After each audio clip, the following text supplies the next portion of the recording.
लड़की कुछ अतिरिक्त सामग्री बनाने के लिए शिक्षक के घर गई, लेकिन वह इस हद तक डर गई कि जानवर शिक्षक ने उसे बेहोश कर दिया। लड़की को भागने से रोकने के लिए शिक्षक ने लड़की के अंगों को पहले से कसकर बंद कर दिया, फिर उठा लिया एक कोड़ा और लड़की को जोर से कोड़े मारे। लड़की जितना अधिक संघर्ष करती गई, शिक्षक उतना ही उत्तेजित हो गया। पूरी रात यातना देने के बाद शिक्षक रुक गया और थोड़ी देर के लिए आराम किया। फिर जानवर शिक्षक ने लड़की को फिर से जंगल में खींच लिया। जब वह लड़की की जिंदगी खत्म करने ही वाला था, तभी रात में एक युवक और एक बूढ़ा व्यक्ति यहाँ से गुजरे। युवक की दहाड़ ने तुरंत हत्यारे को डरा दिया। जब दोनों पास आए तो उन्होंने पाया कि जमीन पर पड़ी लड़की मर रही थी। दयालु युवक ने तुरंत एम्बुलेंस को फोन करना चाहा, लेकिन बूढ़े व्यक्ति ने कहा कि मोबाइल फोन में कोई सिग्नल नहीं मिल सका, और उसने सुझाव दिया कि वह पहले पुलिस को बुलाए और फिर लोगों को बचाए। लेकिन युवक को लड़की के इलाज में देरी होने का डर था। उसने उसे पहाड़ से नीचे ले जाने में संकोच नहीं किया, जिसने कई दुर्घटनाओं का अनुभव किया था। जानता था कि यह कुछ गड़बड़ है, इसलिए उसने मुसीबत में पड़ने से बचने के लिए पीछे मुड़ना और छोड़ देना बेहतर समझा। उसने लड़की को अपनी पीठ पर लादा और 10 मील से अधिक पैदल चलकर अस्पताल पहुंचा, उसके चिकित्सा बिलों का भुगतान करने में मदद करने के लिए।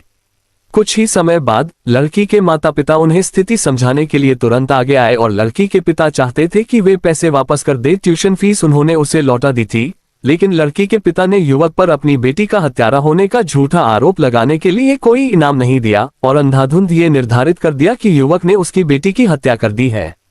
मैं वह नहीं हूं जिसने मेरी बेटी को मार डाला। तुमने उसे अस्पताल क्यों भेजा? आपको ये क्यों एहसास हुआ कि आपके अच्छे इरादों को पुरस्कृत नहीं किया गया? लड़का अचानक क्रोधित हो गया और दोनों तुरंत अस्पताल में बहस करने लगे। डॉक्टर ने शोर सुना और उन्हें रोका। उन्होंने कहा कि हालांकि लड़की की जान सुरक्षित है, अपने सिर की चोट से जागने में सक्षम यहाँ आए। एक और लड़की पर हमला किया गया और उन्हें आगे की जांच करने की जरूरत है। युवक सच नहीं बता सका। उसने देखा कि उसे हत्यारे के रूप में फंसाया गया है। उसने उस व्यक्ति से अपनी ट्यूशन फीस वापस करने को कहा, लेकिन उस व्यक्ति ने वास्तव में रसीद के टुकड़े टुकड़े कर दिए 600,000 के लिए। युवक ये बताना कठिन था कि जिस मासूम लड़के के साथ अन्याय हुआ था, उसे लगा कि स्कूल में कर्फ्यू का समय हो गया है। लड़के के पास जाने के अलावा कोई विकल्प नहीं था। स्कूल वापस जाए और समाचार की प्रतीक्षा करें। अगले दिन समाचार में बताया गया कि लड़की की हत्या कर दी गई थी और मामला अभी भी लंबित था। खोज स्थल पर युवक का खोया हुआ छात्र आईडी कार्ड मिला और वह जल्द ही सबसे बड़ा संदिग्ध बन गया। जैसे ही लोगों की राय फैली, कई उत्साही लोगों ने लड़की के प्रति संवेदना व्यक्त की। हालांकि काले दिल वाले पिता को इसमें नुकसान की आशंका महसूस हुई और फिर वह एक बैनर लेकर युवक के स्कूल के गेट पर आए और उससे पूछा, उसे यह स्पष्टीकरण देने के लिए कि वह क्या कर रहा है। तुम जानवर हो, तुमने मेरी बेटी के लिए ऐसी मुसीबत खड़ी की है। तुम एक बदमाश होने के लायक हो। चाहे वह कितना भी बड़ा या छोटा हो, तुम एक जानवर से भी बदतर हो। जब आप लोगों को बचा रहे थे तो आपने ऐसा क्यों कहा? जो लोग कुछ भी नहीं जानते थे, उन्होंने गलती से सोचा कि युवक बहाना बना रहा है और उन्होंने तुरंत उसे घेर लिया और उसकी पिटाई कर दी। अपने बेटे को पिटते देख पिता और पुत्र इतने दुखी हुए कि उन्होंने तुरंत सबके सामने घुटने टेक दिए। उन्होंने सभी से अपने बेटे को जाने देने की विनती की, लेकिन लड़की के पिता ने हार मानने का इरादा नहीं किया। आदमी ने उसे 600,000 युआन का मुआवजा दिया।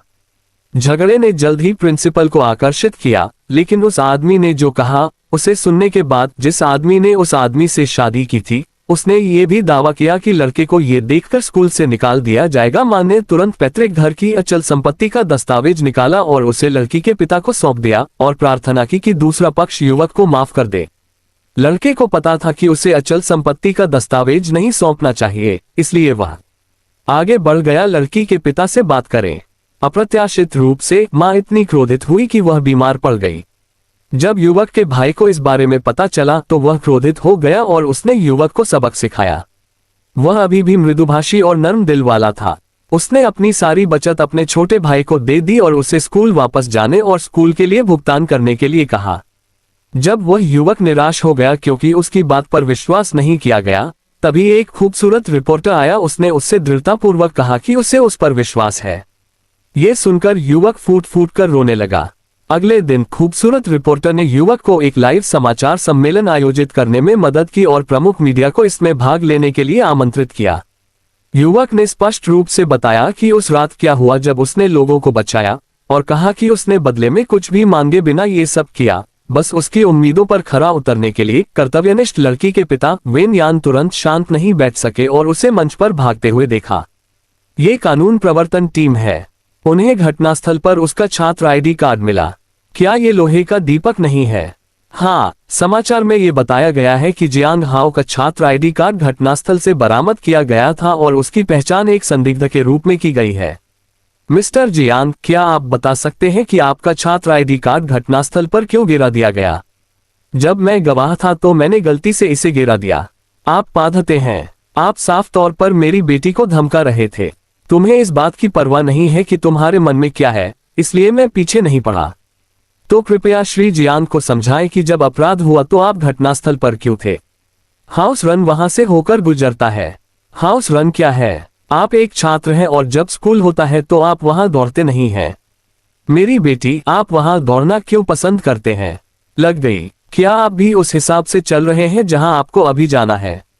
हम ये जानना चाहते हैं कि उस स्थिति में आप अपनी बेगुनाही की गारंटी देने में असमर्थ होने के बावजूद दूसरों को बचाने के लिए अपने रास्ते से कैसे हट गए? क्या ये सिर्फ आपकी दयालुता के कारण है? हे भगवान, ये बच्चा अभी भी एक विजेता है। वह बहुत दयालु है। उसने किसी को गले भी लगाया और पहाड़ी सड़क पर 10 किलोमीटर से अधिक दौड़ा। मुझे आश्चर्य है कि क्या रोगी का दृश्य पानी की आत्माओं द्वारा नष्ट कर दिया गया था। रात में और जंगल में जाकर अपराध किया। ये कैसा संयोग है? यदि यह कैदी वह नहीं है तो वह कौन नहीं है? क्या मेरे लिए रात में दौड़ना गलत है? क्या मेरे लिए उसे देखना गलत है? लेकिन मैंने स्पष्ट रूप से कुछ किया है और फिर भी मैं यहाँ खड़ा हूँ और कहता हूँ, आप इसकी इस तरह निंदा कर रहे हैं। आपको लगता है कि आपके पास खुद को सही ठहराने का कोई रास्ता नहीं है। चूंकि आप अपराधी से टकराए थे, आपने अपराधी को गिरफ्तार क्यों नहीं किया? क्या आपने घटनास्थल पर गवाह को नहीं देखा? बूढ़ा आपके बारे में बात कर रहा है, क्या आप जाकर देखना चाहते हैं? इस तरह का सहकर्मी बनना कैसा रहेगा? लाभ से अधिक हानिकारक, लाभ से अधिक हानिकारक, लाभ से कम हानिकारक। कानून प्रवर्तन को उस गवाह को रद्द कर देना चाहिए था। यह मामला हॉट सर्च सूची में रहा है। यदि आपके द्वारा बताए गए सबूत वास्तव में हैं, तो उसके लिए यह जानना असंभव है कि वह इतने लंबे समय तक सामने क्यों नहीं आया। सचमुच चश्मदीद जैसी कोई चीज नहीं होती। मेरी दृष्टि से तो इस चश्मदीद का कोई अस्तित्व ही नहीं है। मैंने झूठ नहीं बोला। घटनास्थल पर वास्तव में एक बूढ़ी औरत थी। मैं वास्तव में आपकी बेटी को बचा रहा था। आपके पास क्या सबूत है? अगर मैं वास्तव में हत्यारा था तो मैं उसे कैसे मार सकता था और अस्पताल जा सकता था? यह इतना आसान नहीं है। मेरी बेटी को क्या दिक्कत है? अगर हम एक दूसरे से मिलते रहेंगे तो भी आप लोगों को मार डालेंगे। अगर मेरी बेटी, यदि तुम सच में नहीं जाग सके तो तुम्हें हत्या का दोषी पाया जाएगा और तुम्हारे सामने सजा सुनाई जाएगी। मारो मारो मारो मारो मारो मारो मेरे भाई। मेरा भाई हत्यारा नहीं है। वह ऐसा कुछ भी नहीं कर सकता। कृपया मुझ पर विश्वास करें। मैं बचपन से ही बहुत दयालु व्यक्ति रही हूँ। भले ही वह ड्रग्स लेता है और गर्भवती नहीं होता, फिर भी वह कुछ हानिकारक कैसे कर सकता है? मैं कसम खाता हूँ, अगर मैंने आज जो कहा उसमें आधा भी झूठ है तो मुझे स्वर्ग में समय नहीं मिलेगा। ये फिर से वही कठिन क्षण है। कसम खाने की जरूरत है। हम ग्रामीण लोग याद रखें कि हम भाई भाई हैं।